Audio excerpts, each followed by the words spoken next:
তারপরও তার জুয়ার প্রমোট করতেই হবে।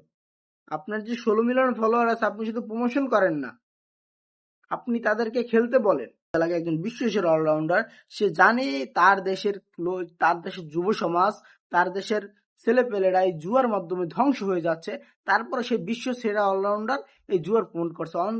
তামিম ইকবালের ক্যাপ্টেন্সি নিয়ে যে কার সাজিটা হয়েছিল ওই সময়, তার 50% করেছিল সাকিব আল হাসান। ভাই, ওই চ্যানেলটা তোদের ভালো চাচ্ছে, তোদের খারাপ চাচ্ছে এমন না।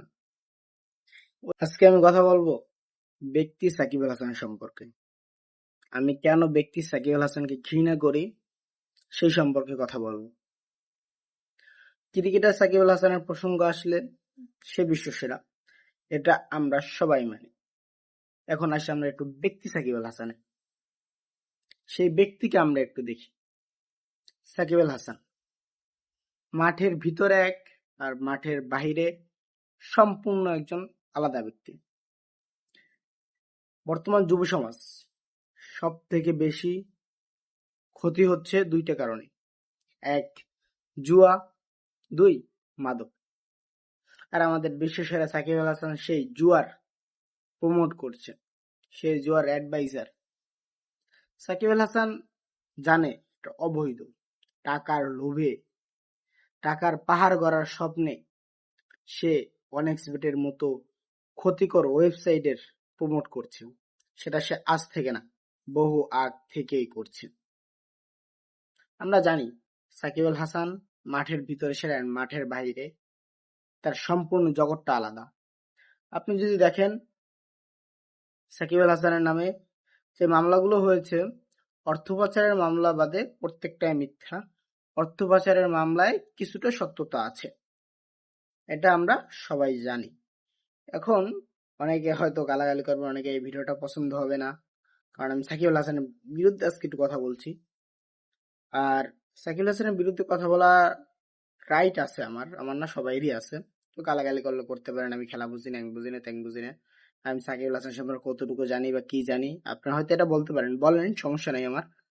তবে আমি যে কথাটা বলতে চাচ্ছি, সাকিব আল হাসান কে নিয়ে এনটিভি একটা নিউজ করছে, সেখানে কিছু জুয়াখোর মাদক সেবী লোক যে কমেন্ট করতেছে, সে কমেন্টে ডাইরেক্ট এরকম বলতেছে, বয়কট করলাম, এনটিভি কে বয়কট করলাম, এরকম কথা বলতেছে। আরে ভাই, যেমন আমি ক্রিকেটার সাকিব আল হাসানকে পছন্দ করলো, ব্যক্তি সাকিব আল হাসানকে আমি পছন্দ করি না, শুধুমাত্র জুয়ার প্রমোট করার কারণে। তাই ওই চ্যানেলটা তোদের ভালো চাচ্ছে, তোদের খারাপ চাচ্ছে এমন না। ওই চ্যানেলটা তোদের ভালো চাচ্ছে, ওইটা বাংলাদেশ পন্থী চ্যানেল, ওটা কোনো দালালি চ্যানেল না। ওই চ্যানেলটা সত্যটা তুলে ধরছে, এই কারণে যদি তোর ওই চ্যানেলকে বয়কট করিস, কর, সমস্যা নেই।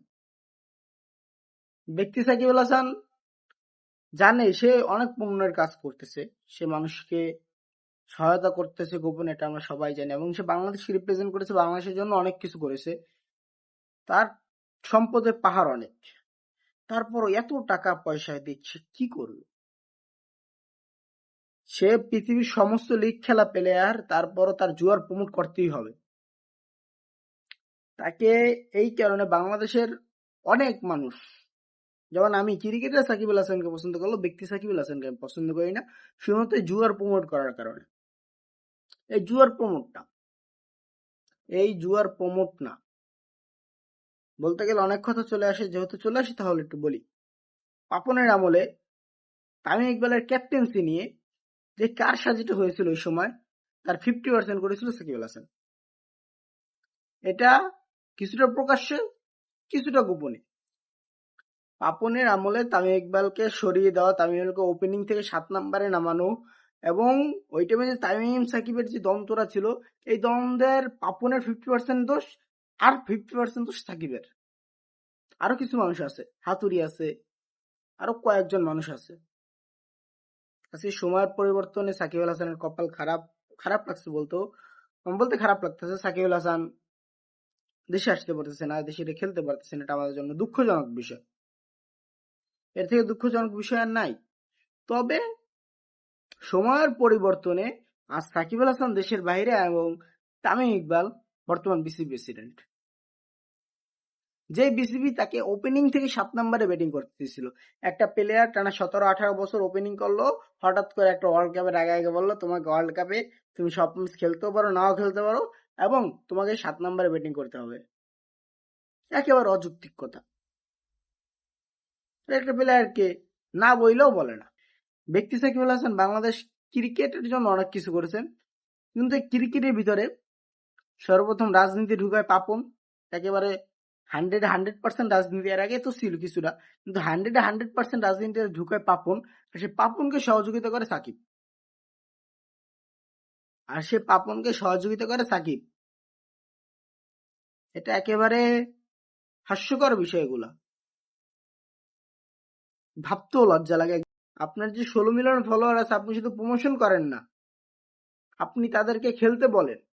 বিশ্বসেরা অলরাউন্ডার, সে জানে তার দেশের যুব সমাজ, তার দেশের ছেলেপেলেরা এই জুয়ার মাধ্যমে ধ্বংস হয়ে যাচ্ছে, তারপরে সে বিশ্ব সেরা অলরাউন্ডার এই জুয়ার প্রমোট করছে। অনএক্সপেক্টেড মতো একটা ক্ষতিকর ওয়েবসাইট প্রমোট করছে। ব্যক্তি সাকিব আল হাসানকে ঘৃণা করার কারণে এইটা। অনেকে এখন আমাকে বহুত গালাগালি করবে, তাতে আমার কিচ্ছু আসে যায় না। কি ব্যক্তি সাকিব আল হাসানকে ঘৃণা করার কারণ আমার শুধুমাত্র এইটাই। পলিটিক্স করছে, তাকে সে জানতো সে পলিটিক্সে বাগুড়াবাসীর জন্য, কিন্তু সে পলিটিক্স করার সময় ছাত্রদের পক্ষে পোস্ট দিয়েছে। এই বিষয়ে আমি কথা বলতে চাই না, সরি, কথার প্রসঙ্গে এসে পড়ছে। তো ব্যক্তি সাকিব আল হাসান এমন একটা মানুষ যাকে ধরা ছোঁয়ার বাইরে রাখতে হয়। আরে ভাই, আপনার কোটি কোটি কোটি কোটি টাকা আছে, তারপর কেন আপনার অনেক্সবেটের মতো একটা ক্ষতিকর ওয়েবসাইটের জুয়ার প্রমোশন করতে হবে? শুধু প্রমোশন করেনই না, আপনি আপনার ফেসবুক পেজে খেলতে আগ্রহ করেন আগে। আপনার যে 16 মিলিয়ন ফলোয়ার আছে, তার ভিতরে আমিও একজন, আমি খেলি না। আপনার যে 16 মিলিয়ন ফলোয়ার আছে, আপনি শুধু প্রমোশন করেন না, আপনি তাদেরকে খেলতে বলেন।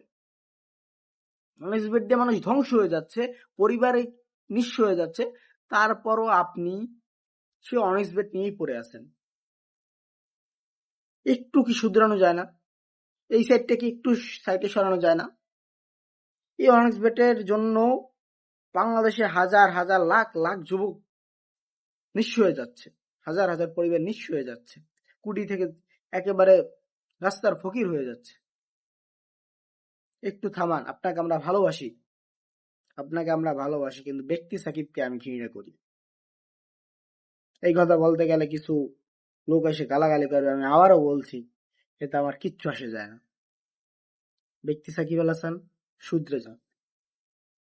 আপনাকে আমরা ভালোবাসি, আপনাকে আমরা 22 গজে আবারও দেখতে চাই লাল সবুজ জার্সিতে। সাকিবের আর্ম বলটাকে ক্রিকেট মাঠে মিস করি, তামিমের দান্ড উইকেটটাকে ক্রিকেট মাঠে মিস করি। এত তাড়াতাড়ি সব এই জিনিসগুলো হারানোর কারণ হচ্ছে একমাত্র সাকিব আল হাসান। কি দরকার ছিল আপনাকে তামিমের সাথে এই যুদ্ধটা বাজানোর? কি দরকার ছিল আপনার? আপনার ওই আর্ম বলটা না লাল সবুজ জার্সিতে খুব মিস করি। আপনি আর তামিম একবার ব্যাটিং করছেন, এই দৃশ্যটা খুব মিস করি, আর কি বাংলাদেশে খেলা দেখতে বসলে ওই ম্যাচগুলোর কথা মনে পড়ে। সাকিব সেঞ্চুরি করে তামিমকে জড়িয়ে ধরছে, সাকিব তামিম বিপক্ষ দলের বোলারদের উপর চড়াও হচ্ছে, এই দৃশ্যগুলো খুব মনে পড়ে।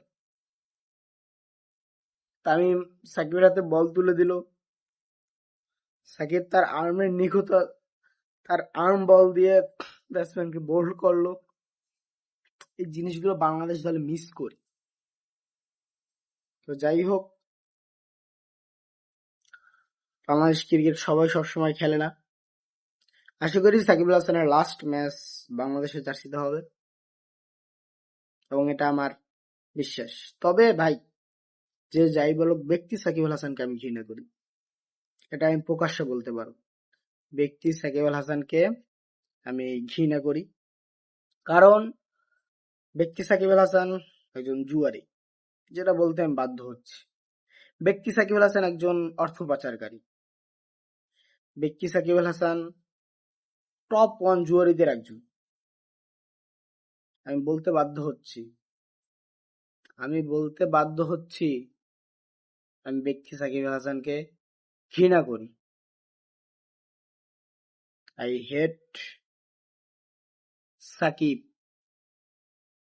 I love number 1 allrounder Shakib Al Hasan.